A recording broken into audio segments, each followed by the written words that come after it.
Hello, fam. Welcome back to the ride, the Dr. Eric K. Coleman Show. Please, ma'am, sir, like and subscribe to the channel that you may be abreast with all content pertaining this platform. Today, we will be watching a TED Talk anchored by Dr. Andrea and Jonathan Taylor Cummings from the subject matter of 4 habits of all successful relationships. Let's go ahead and unpack this as we dialogue pertaining to the idea of how we can tangibly use these tools to benefit us in our daily relationships. Have you ever stopped to think, why is it that only very few people have an amazing relationship? Did they just get lucky? Are they the chosen ones, perhaps? I think seriously, most of us would agree, wouldn't we, that great relationships take work. The problem is, more often than not, we have no idea what to work on. Well, over the last 20 plus years now, working with countless couples, we've observed that all successful relationships, every one of them, exhibit 4 simple yet fundamental habits which we want to share with you over the next 15 minutes or so. The great news is that these are habits that we can all learn and develop. And when we do, we significantly increase our chances of having one of those amazing relationships. If we don't, chances are you probably never will. Every failing relationship we've ever seen has lacked one or more of these habits. As we were reminded just recently over Sunday lunch. And what a Sunday lunch that was. We met this couple socially, connected well with them because we shared similar city backgrounds. Let's call them Rachel and Steve. So we invited them to have lunch with us to discuss the business that Steve wanted to launch. But as we ate and chatted, we started sensing that Rachel wasn't happy at all. So I leaned across and I said, Rachel, what do you think about this business idea? And her response said it all. I know nothing about this, and he never discusses anything with me. That's quite interesting. How people, I've experienced and witnessed it myself, of how they will take the smallest of opportunity or the smallest of window to really express how they feel about a topic or situation without much probing or without much coercion, for a lack of better terminology. So it's quite interesting that they felt that comfortable to think that this was a safe place or a safe space for them to uh, open up the discussion, to have the dialogue concerning the issues that they were having in their relationship. So John and I just exchanged quick glances to say, this is serious, but we're going there. And then suddenly, the thin wallpaper covering the cracks just started to peel off. And out tumbled the frustration and the disappointment and the anger and the fact that Steve was working away from home more and more. And when he did come home on the weekends, he would sleep downstairs in the living room sofa. And then Steve dropped the bomb. You know that if it wasn't for those 2 boys, I'd have left you a long time ago. Wow, it's deep for someone to outright make that statement. And it hurts my heart to admit that I have heard this statement from people more often than not. That if it was not for the children that would be impacted if we were to separate, they would have exited the relationship a long time ago. And that's a reality, fam, that we need to be mindful of. That there are a lot of households with adults in it that are remaining just for the sake of the children.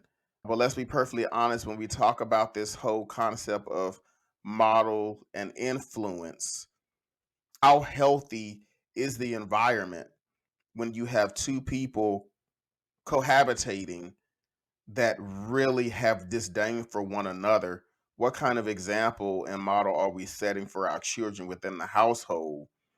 They will have a very strong chance of mimicking and replicating in their relationships.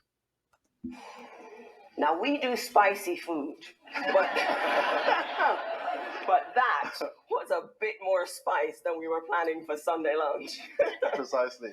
Now, we'll come back to Rachel and Steve's story, but I guess you already know their story is by no means unique. No, it's not. Let me share some stats with you. With divorce rates around 40% in couples, breaking up at much higher rates of 60 to 70%, the stats that around half, 50% of all long-term couples simply not going the distance. Now, what that tells us, and don't look around now, but either you or the person sitting right next to you is a Rachel or a Steve.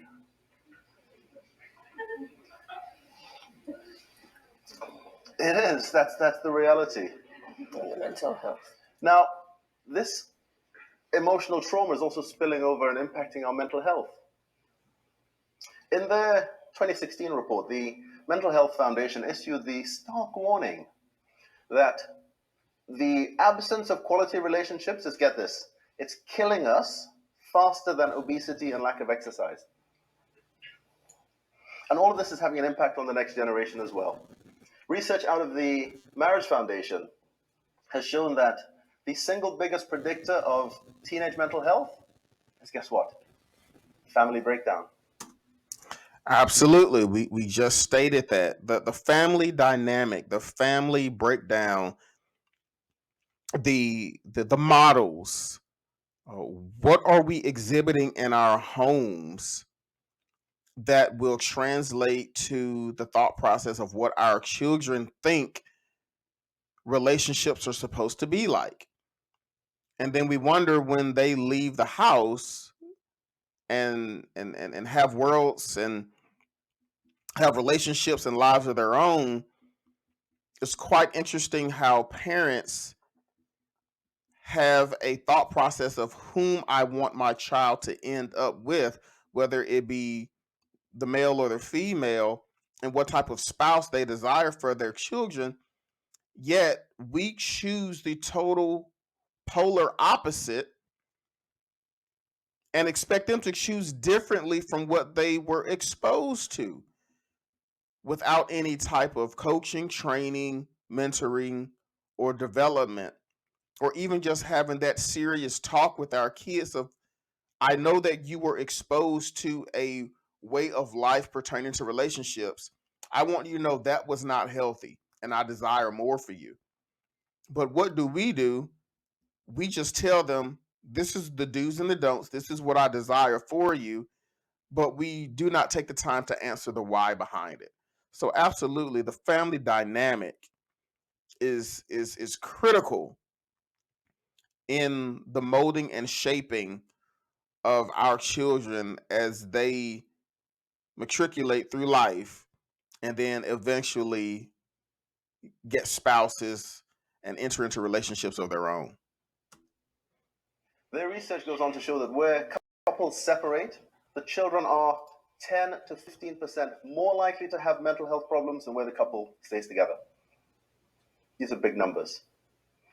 Now, all of this goes to explain why the epicenter of mental health today is currently in our 16 to 24-year-olds. That's where it is. And of course, none of this is without cost. Family breakdown in the UK is costing us, UK taxpayers, a whopping £51 billion a year. That's a huge number. It's almost half what it costs to run the entire National Health Service. Relationship breakdown is a huge, huge problem. It is. And to solve a problem of this scale, borrowing a phrase from medical science, what we need are better fences at the top of the cliffs rather than just more ambulances at the bottom. And in relation, that's a great analogy. Great analogy. Are strong fences. You see, all relationships go over a similar set of hurdles triggered by life events. It could be setting up house together or having that first baby, or in a work context, being promoted to positions that involve or demand more time away from home. And so these hurdles show up as unmet expectations, poor conflict resolution styles, trust and respect issues, and poor communication. Outside of abusive relationships, success comes from being equipped to get over these hurdles smoothly, because stumbling at hurdle after hurdle just leads to frustration. And when people feel frustrated and stuck with nowhere way forward, they end up going their separate ways. Mm-hmm. Our experience over the last 20 years Loss of hope confirms in the that relationship. mastering these 4 habits gets you over the hurdle. It's not about being perfect. We're not perfect. But it is about being intentional in developing the habits. Shall we share the habits? Yeah. Okay. She just said a key word here, being intentional. Growth just does not happen by itself. We just don't wake up one morning and say, I want to have muscles. No, there's some work, there's some intentionality behind it. There's some planning. There's tears, there's pain, and we don't deal in just perception about it, but we deal in the reality. So I'm glad they brought that up in regards to successful relationships takes work and it is intentional. Absolutely. So the first of the habits then, be curious, not critical, helps you get over the hurdle of frustration that comes from unmet expectations. Yeah. We learned this one ourselves the hard way. Our story goes all the way back to 30 years ago when we first met at business school, when Andrea came to the UK to get her master's and ended up getting her mister as well. And don't let the current hairstyle fool you. That was me back then. Anyway, a few years on, we set up in business together, and it took us all of about 3 months before the wheels started to come off.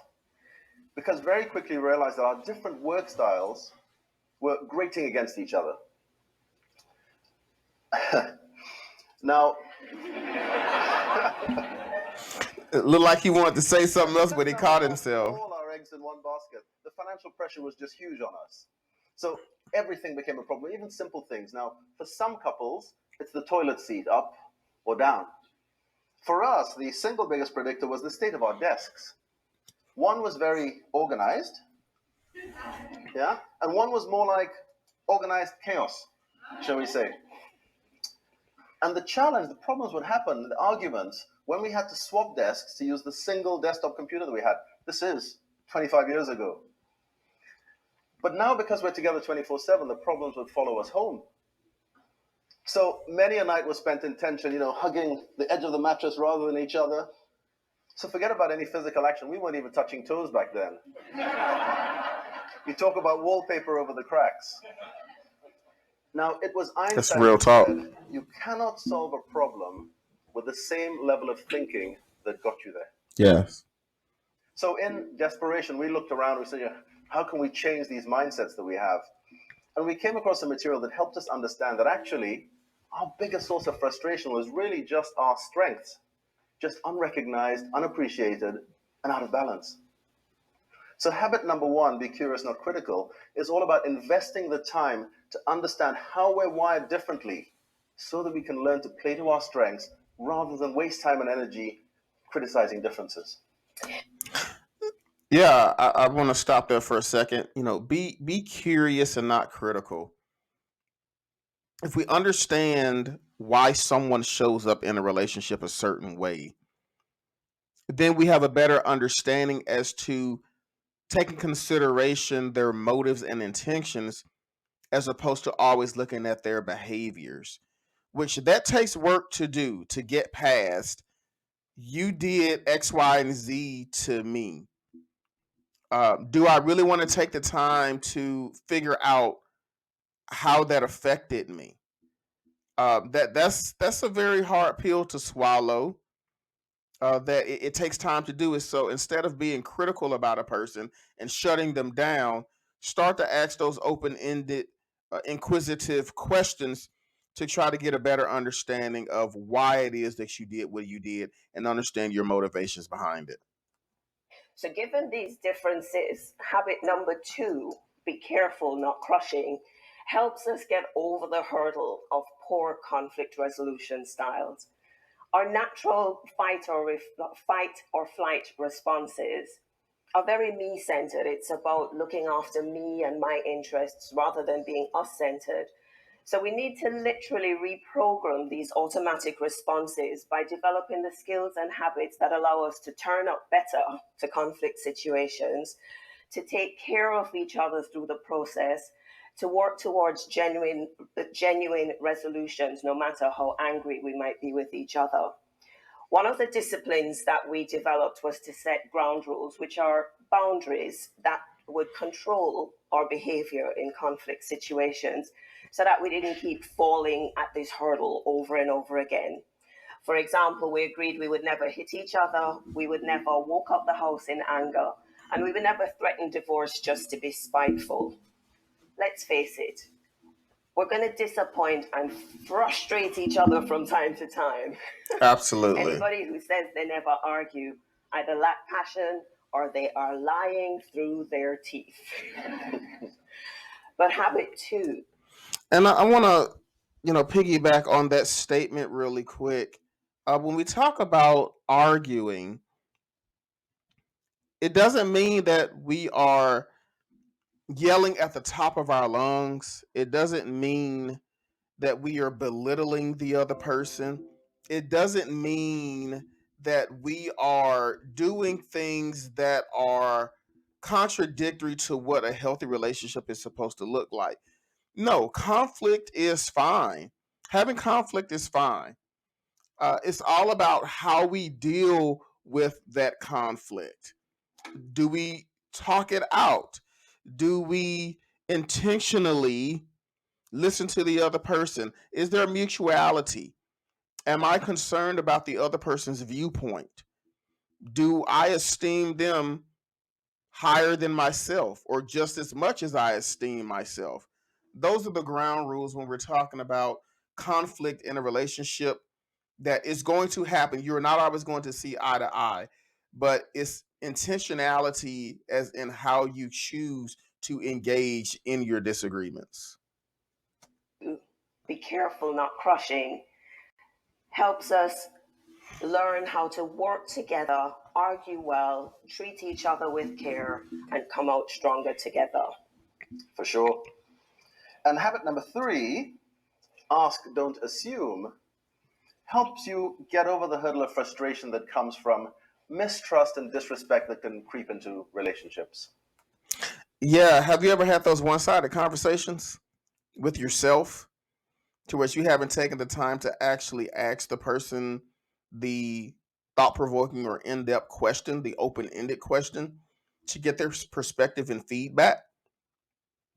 Which, when you do that, you're setting yourself up to create a false reality, and now you're dealing in a farce, a farce world, a narrative that does not even exist because you have created it in your own brain, and now you are projecting it off to be the reality of the situation when it is clearly not.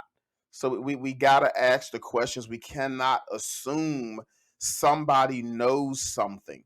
And that goes on the other side to the person who shuts down and doesn't want to talk about the issue. You can't assume that someone knows you don't want to talk about it. You can't assume that the other person realizes that there was a hurt or a trauma or what they did was a trigger.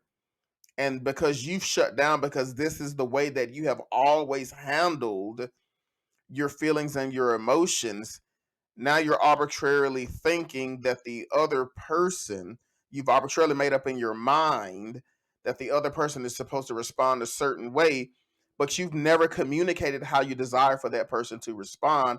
And now everybody's just thinking their own thing and their own feelings in their own head because no one is talking. So back to Rachel and Steve. It turns out their single biggest challenge was different perceptions of respect in their relationship. Perceptions. Although they came from the same cultural background, Steve had grown up with a very traditional mindset. And his expectation was that his wife would be like his mum and do for him like mum did for dad. In fact, more than that, he expected that Rachel would become best friends with his mum and learn how to be his ideal wife that way. Rachel, on the other hand, she's thinking, on what planet? Because in her mind, they were never going to have a relationship that looked anything remotely like Steve's mum and dad's.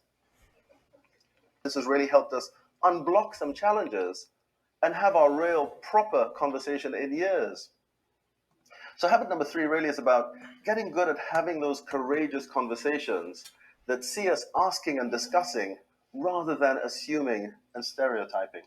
And that leads us neatly onto habit number 4, connect before you correct, which is about learning how to communicate real value and appreciation and holding back on our insatiable need to give constructive feedback. Yeah. When you live and work with somebody day in, day out, it is so easy to take them for granted and just to be constantly on their back.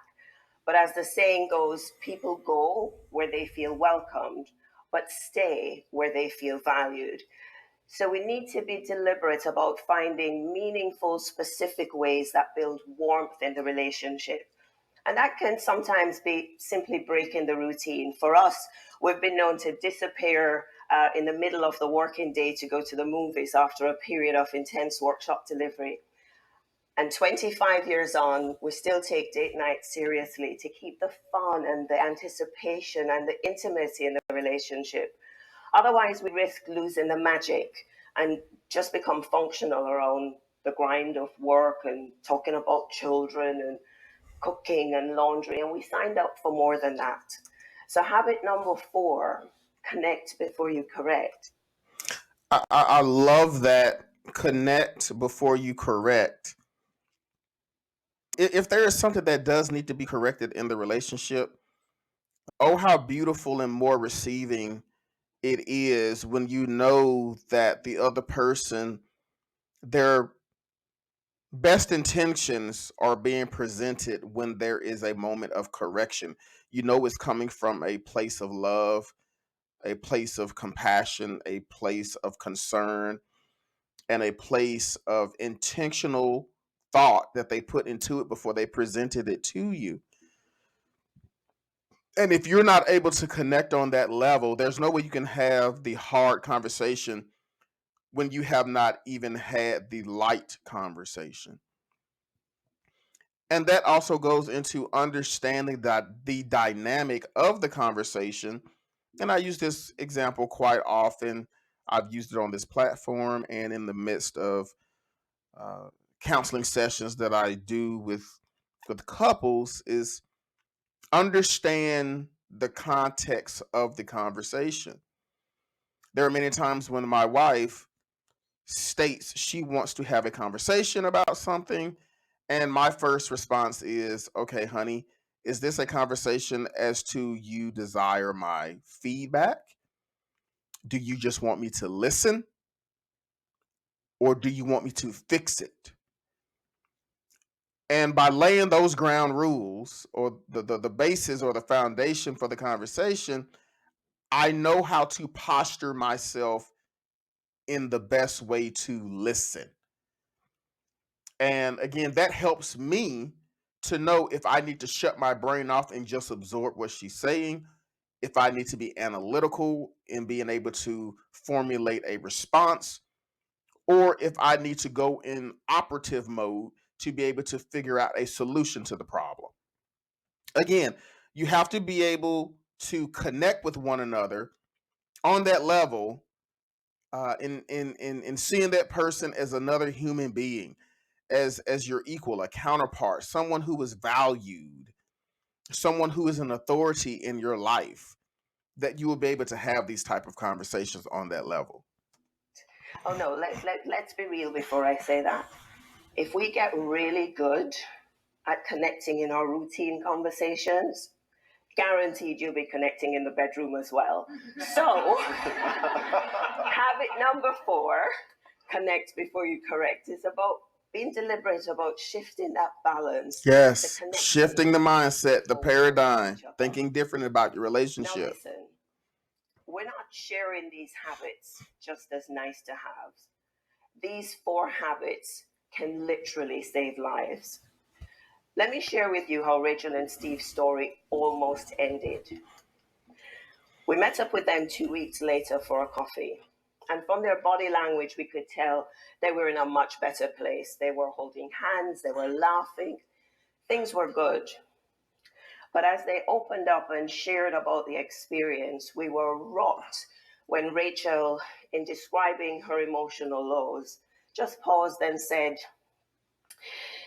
"You know, I found myself thinking that if Steve did go ahead with a divorce, I'd just write him a letter, tell him to look after the boys, and walk in front of a bus.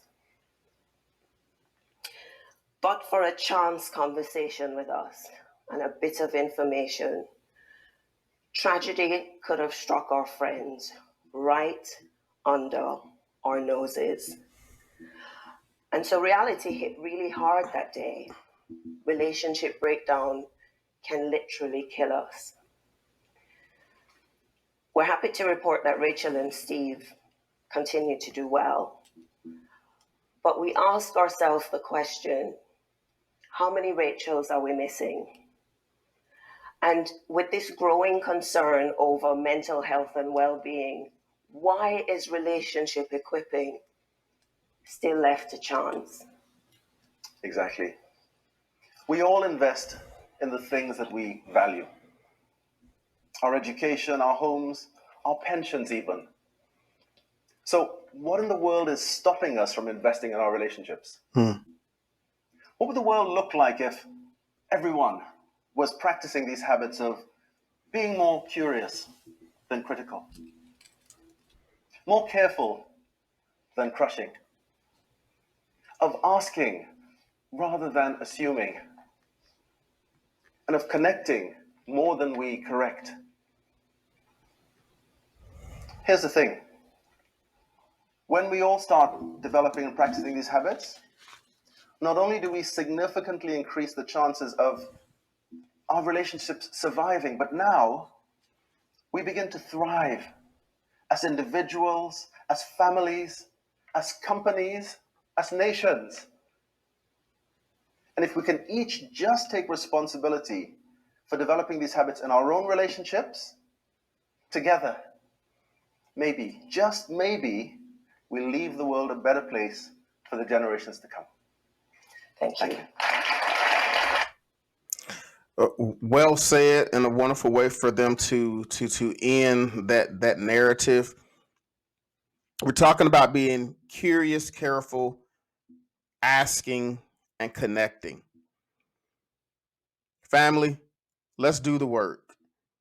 Let's unpack our backpacks so that we can understand fully of how we show up and engage in relationships.